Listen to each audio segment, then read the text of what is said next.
This week, David Janetzki, the Queensland Treasurer and member for Toowoomba South, has delivered his second state budget for the state of Queensland. And I just thought I'd jump on and create a quick podcast episode to talk about what it matters for Toowoomba residents, Toowoomba property owners, and Toowoomba investors, or those who are interested in investing in the region. So I'm going to split this episode up into a couple of pieces. We're going to look at the big picture, what's in it for housing, and then what it means specifically for the Toowoomba region, and then also just a takeaway for investors and what that landscape looks like moving forward into this next financial year with the Carlile government. So firstly, the big picture, the 2026-2027 Queensland State Budget takes a pretty steady approach to housing. And that's at a time where we really believe that steadiness is exactly what this market needs, especially after the recent federal budget. We really think that those changes have added an unnecessary level of complexity and uncertainty.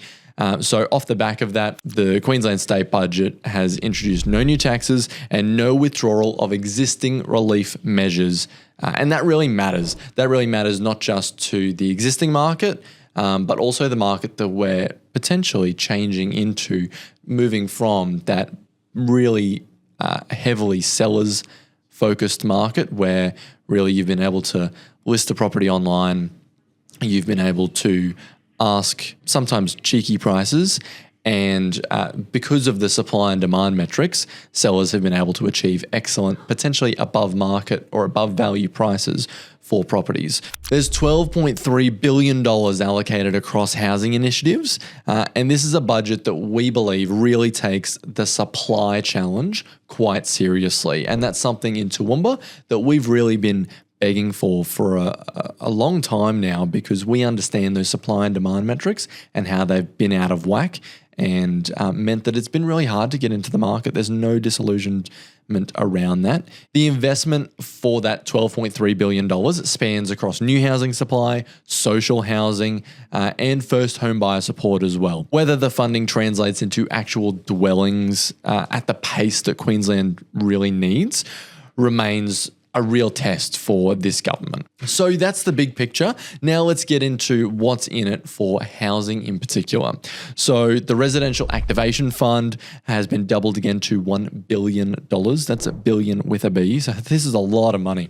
And this is a direct acknowledgement that infrastructure is one of the biggest blockers to new housing getting off the ground.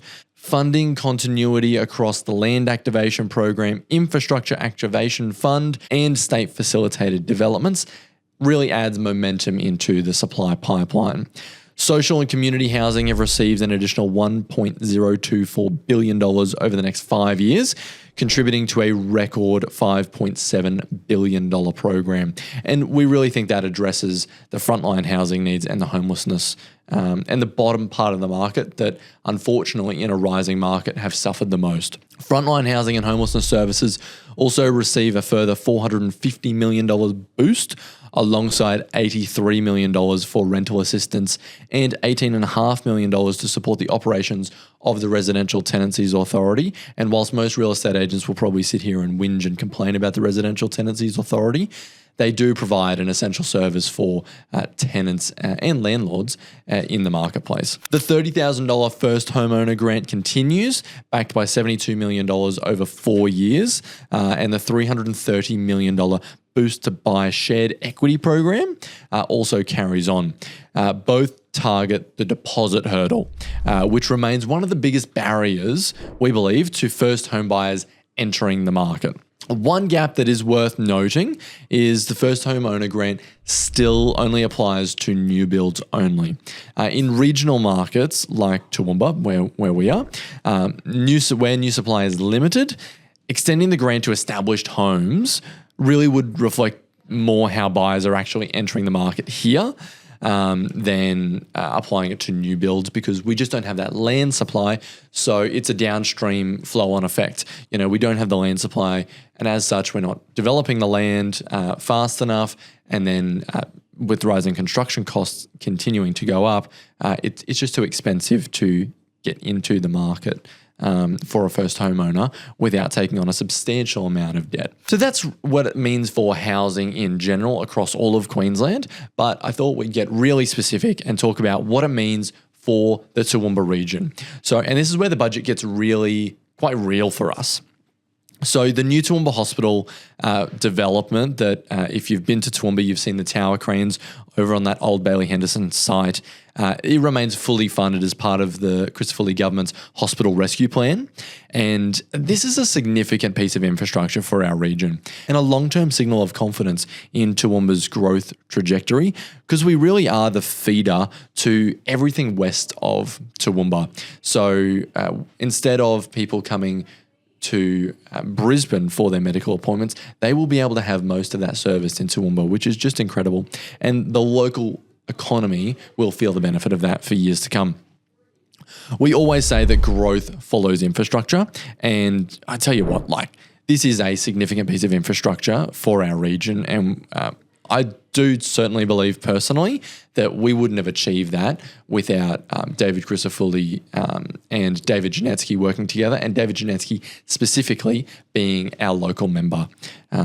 So that's credit to those guys doing that and advocating for that, because it's taken a long time, as well as Trevor Watts in his electorate. Now, this project, the Toowoomba Hospital, is estimated to add an additional 1,000 employees through primary and ancillary services offered by that new hospital, it's great on one hand, and we'll be attracting doctors, nurses, and specifically medically trained professionals to our region. But on the other hand, we still need somewhere for these people to live. And in a low stock environment across both the sale market and the rental market, this will continue to be challenging for some time, until we really solve that supply issue. So hopefully by the time the hospital's done, in an ideal world, the hospital finishes, we've solved the supply issues, we've got it back in alignment, and we can really flourish as a region off the back of that. Residents across Toowoomba will also permanently benefit from 50-cent public transport fares, and parents of school-aged children will benefit from increased back-to-school boost funding. Both of these really do ease the cost of living pressure and support household budgets where they matter most. So that's really encouraging to see continued investment in some of those matters. Now, if we just wanted to talk particularly towards investors, whether you're looking at the region for investment or whether you're already investing here, the fact that there are no new taxes, record housing investment, major infrastructure continually committed to Toowoomba directly, the fundamentals supporting the Toowoomba property market remain not just intact, but strong. And this budget does not disrupt any of that stuff, which is very encouraging. If anything, the hospital funding continuity and continued housing investment reinforce why Toowoomba continues to attract attention from buyers and investors inside and outside of the region. You can't go a week where one of our team is not on the phone to an investor from a capital city or another region of Australia, because we are well and truly on the map. We're no longer Australia's best kept secret.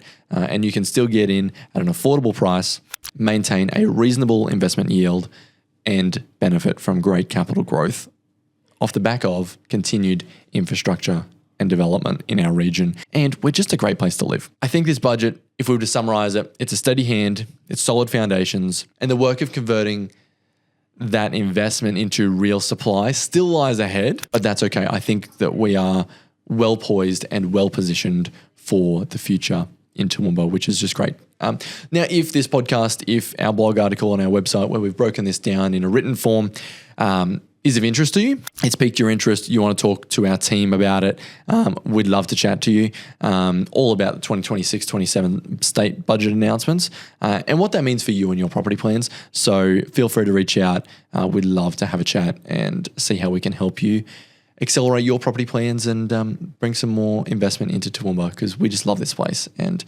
it's just such a great place to live, work and play. So thanks for tuning in. Appreciate it and have a great rest of your day.